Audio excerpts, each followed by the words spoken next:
et bienvenue dans ma cuisine. Aujourd'hui je vous propose de faire un super dessert qu'on pourra servir demain pour la fête des pères.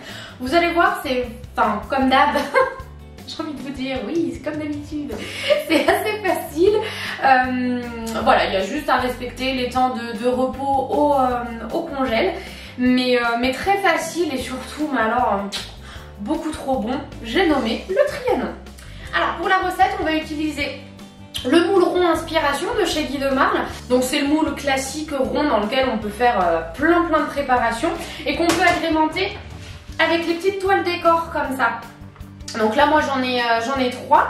Donc j'ai la tourbillon, la fleur et la rosace. Je sais pas trop encore laquelle je vais utiliser aujourd'hui. Vous verrez au démoulage, parce que là forcément je tourne cette vidéo un petit peu avant la fête des pères, parce que c'est ce qui ira sur la table de la fête des papas. Mais du coup j'avais déjà fait cette recette pour l'anniversaire de ma belle-maman et j'avais utilisé la tourbillon. J'avais utilisé de la tourbillon, donc ça faisait un joli rendu. Et du coup le démoulage sera avec cette toile là. Mais aujourd'hui je sais pas, peut-être que j'ai bien envie je pense d'utiliser la rosace comme ça. On verra ça tout à l'heure ma foi. Vous allez voir, ça va se faire en 3-4 étapes. On va d'abord faire la dacquoise, ensuite on fera la mousse au chocolat et on terminera par le croustillant praliné. Ça fait un petit peu peur comme ça, mais c'est vraiment super facile. Encore une fois, si j'y arrive, logiquement, tout le monde peut y arriver. Alors, au niveau des ingrédients, pour la dacquoise dans un premier temps, on va avoir besoin de 3 blancs d'œufs, de 80 g d'amandes en poudre, de 70 g de sucre glace, de 10 g de sugarly ou de 20 g de sucre et d'un sachet de sucre vanille. Donc pour la mousse au chocolat, on va avoir besoin de chocolat, n'est-ce pas? Donc là, il y a 200 g de chocolat noir, de 400 ml de crème, que je vais tout de suite aller mettre au frigo, comme ça ce sera bien frais quand je monterai la crème. Et je vais mettre le cul de poule également au congèle, comme ça ce sera vraiment bien frais et la crème pourra bien monter. De 100 ml de lait, donc là c'est du lait végétal mais on peut mettre du lait animal sans souci, et de 2 feuilles de gélatine. Et enfin pour le croustillant praliné, on va avoir besoin de chocolat praliné, 200 g, et des gargotes, donc là il y a 80 g. Allez, on va déjà préchauffer le four à 180 degrés et on va pouvoir préparer la dacquoise. C'est parti! Allez, donc pour la dacquoise, on va déjà monter les blancs en neige. Hop! Avec le sucre, le sugarly pardon, et le sucre vanillé. Hop, donc on va déjà commencer un petit peu à les mousser. Et une fois qu'ils ont un petit peu moussé, on va pouvoir ajouter le sugarly et le sucre vanillé. Et on va pouvoir les monter en neige bien ferme.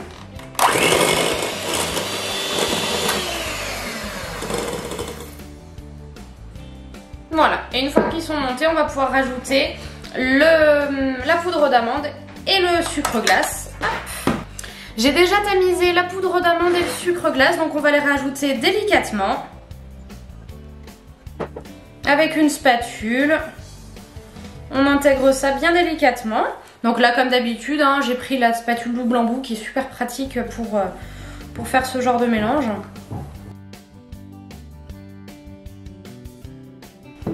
Hop, on va pouvoir ajouter le sucre glace que j'ai tamisé également.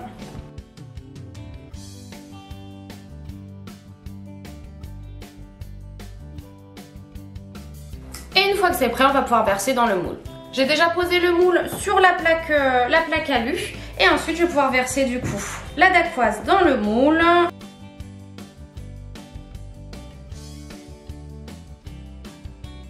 Et voilà, et maintenant on va pouvoir enfourner 15 à 20 minutes. Allez, à tout de suite. Et voilà, donc la dacquoise a fini de cuire. Donc on va attendre comme d'habitude que ça refroidisse un petit peu pour pouvoir manipuler plus facilement. Après on démoulera la dacquoise. On nettoiera bien le moule et après on pourra passer à la mousse au chocolat. Voilà, donc une fois que ça a refroidi, on peut écarter un petit peu les bords. Et puis après on va pouvoir démouler la dacquoise. Je la démoule sur une grille. Hop, comme ça elle va pouvoir refroidir bien tranquillement. Donc je vais pouvoir nettoyer le moule. Ça, je le mets de côté pour que ça refroidisse et on va pouvoir s'occuper donc à la mousse au chocolat.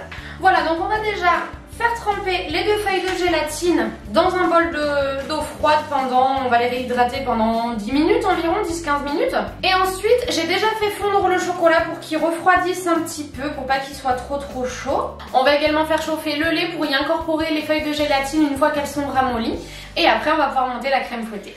Allez, donc une fois que la gélatine s'est bien réhydratée, on va pouvoir l'ajouter au lait chaud. Donc on les sort bien.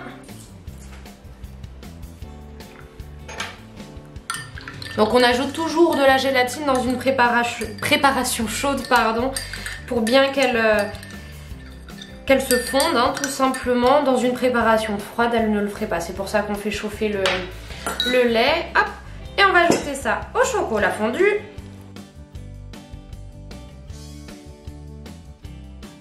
Hop, et on va pouvoir passer à la crème fouettée. Donc j'ai sorti le cul de poule du congèle. J'avais également mis les petits fouets.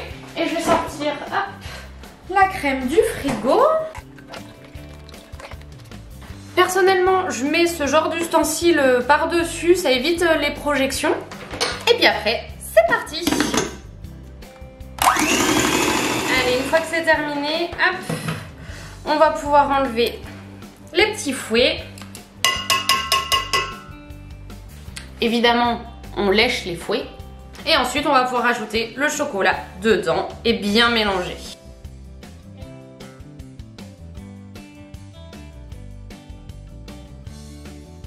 Et voilà, la mousse au chocolat étant finie, on va pouvoir commencer à dresser.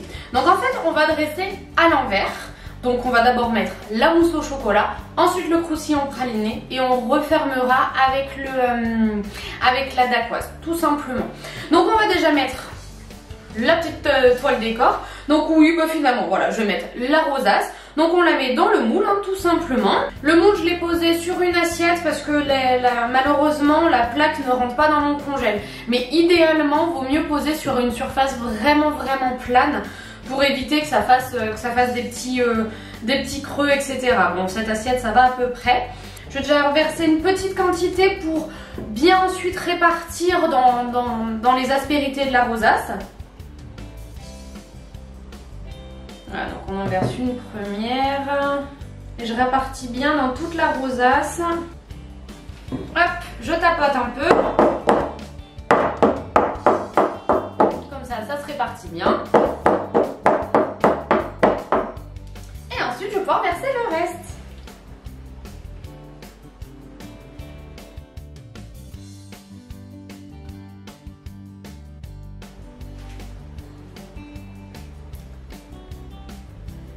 Bah oui, on va pas gâcher. Hein.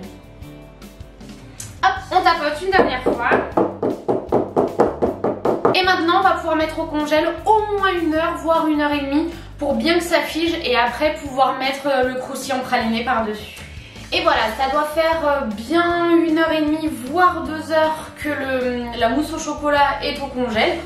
Donc en attendant, j'ai fait fondre le chocolat praliné.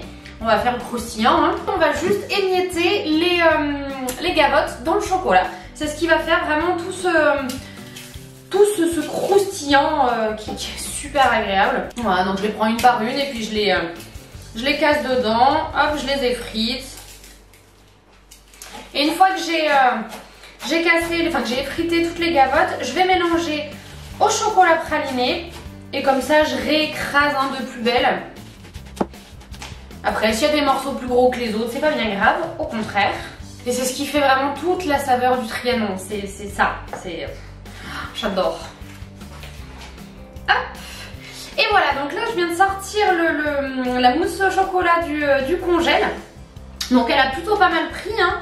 Elle n'est pas encore complètement dure, hein, mais elle a bien pris. Donc on va pouvoir mettre le croustillant praliné dessus. Donc hop, je le mets un peu partout. Pour après éviter de trop appuyer pour ne pas abîmer la mousse au chocolat. Et après, je prends la petite spatule coudée et je vais pouvoir étaler un petit peu partout. Encore une fois, sans trop appuyer pour pas enfoncer dans le chocolat. Il faut vraiment qu'il y ait une couche de mousse au chocolat, une couche de croustillant praliné. Donc hop, j'essaye de faire délicatement.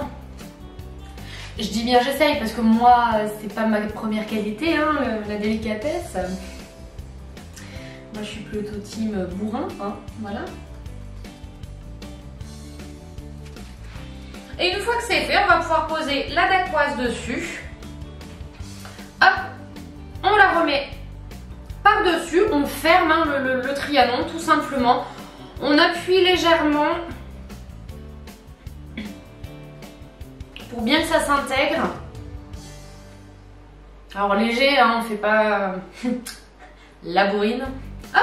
Et une fois que le gâteau est terminé, moi personnellement, je l'entoure de film. Je le ferme bien.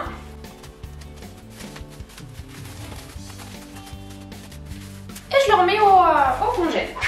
Donc là voilà, on va le laisser au congèle jusqu'à dégustation. Et après, le jour où vous voulez manger votre dessert, vous le décongelez au frigo, vous le sortez du congèle et vous le mettez dans le frigo au moins 5-6 heures avant le repas. Donc là, bah, nous, ça va être pour le repas de la fête des pères le midi. Donc je vais le sortir le matin tout de suite en me levant, je vais le mettre au frigo et je sais qu'il aura largement le temps de décongeler jusqu'au repas du midi. Allez, je vous laisse avec les images du trianon que j'avais fait il y a 1 ou 2 mois de ça pour l'anniversaire de ma belle maman et on se retrouve juste après. Et voilà, donc ça fait quelques jours que le gâteau est au congèle, donc maintenant on va pouvoir le démouler, donc je vais vous montrer comment on fait.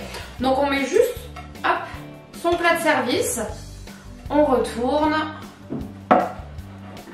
Hop là. Et ensuite on va déjà enlever le moule et on enlèvera la toile décor juste après.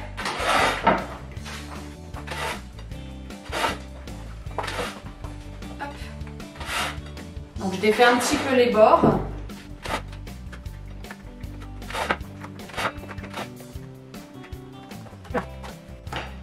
Voilà, tout simplement. Et ensuite, on va pouvoir enlever la toile de cuisson, la toile décor. On l'enlève délicatement. Hein.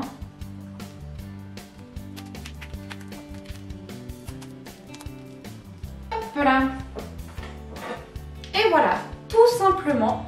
Le trianon, il est bon pour manger maintenant. Et voilà, vous avez vu, hein, ça rend vraiment un super beau dessert. C'est vraiment démentiel. Hein. Pourtant, je suis plus fruit que chocolat. Mais là, pour le coup, avec ce petit croustillant praliné, trop bon. Évidemment, je vous mets la liste des ingrédients sous la vidéo, hein, bien sûr, comme d'habitude. Je vous mets également les liens pour aller sur la boutique en ligne pour retrouver le moule rond, les toiles décor, etc. Je vous mets également mon Instagram où je publie des recettes complémentaires à la chaîne YouTube. Bien sûr, n'hésitez pas à vous abonner, à liker, à partager, à commenter, tout ça. Et on se donne rendez-vous dans 2 semaines pour une nouvelle recette. Bye bye!